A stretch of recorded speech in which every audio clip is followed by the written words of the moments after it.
Hey guys, how you all doing? It's Fusion Blitz here, and today I'm doing something that I've never really done before, and it's a PC build guide. So quite a while ago I uploaded a video of my own gaming PC build, and so now I'm going to be giving you a build guide. So I'm not going to show you how to build it necessarily, I'm just going to give you a parts list which you can take, look at a video how to build a PC and build it. And this PC is mainly meant to play Titanfall, so I'm building it for Titanfall, so you guys can play it because it's sort of like a Microsoft exclusive. And do note that I will be giving the prices in Australian dollars, so for you American folk out there, it'll probably be like $100 or $200 cheaper, so keep that in mind.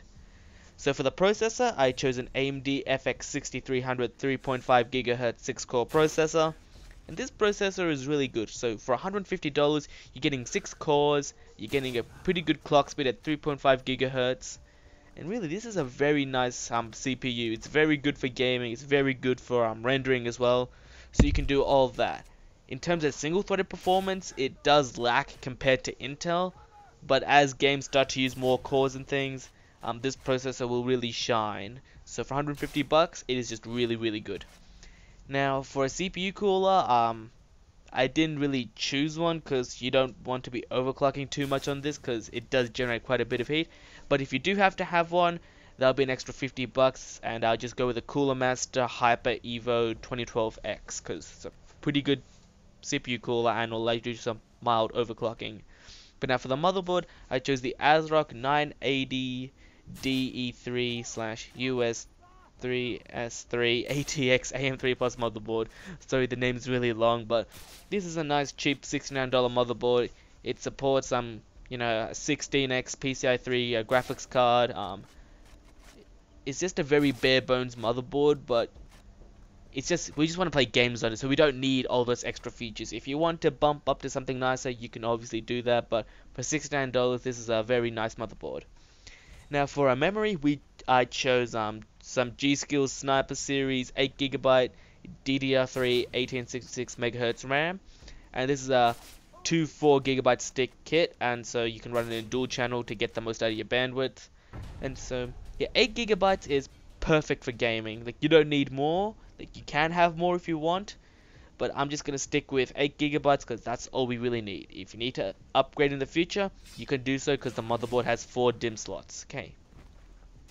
Now for the storage, I chose a Seagate Barracuda 1TB 72 RPM hard drive, and this will run you about $69. So the Seagate Barracuda is still a very good hard drive. It's 1TB, so it can store quite a lot for $69. But if you want a 2TB model, you can pay the extra $30 if you want. If not, just stick with the 1TB model. It's very, very good. I have a 2TB hard drive, a Seagate Barracuda in my own build, and it's really nice. It works really well, and it's pretty fast and pretty cheap and pretty good quality as well. So that's that. Now the GPU. This is what's gonna make all your games run. So it's really important you choose a good graphics card. So the one that I chose is the R9 270, and I know the R7 265 is like out in America, or it might be, but it's not out here in Australia. But the R9 270 is more powerful than the 265, so for $225, this is a very good graphics card. It will play Titanfall and just about any game fine at 1080p. If you jump up to like 1440p, you might struggle a bit, but if not, you should be fine. So this card is from Gigabyte. You know it's going to be reliable because Gigabyte makes great cards, so you can't go wrong with that.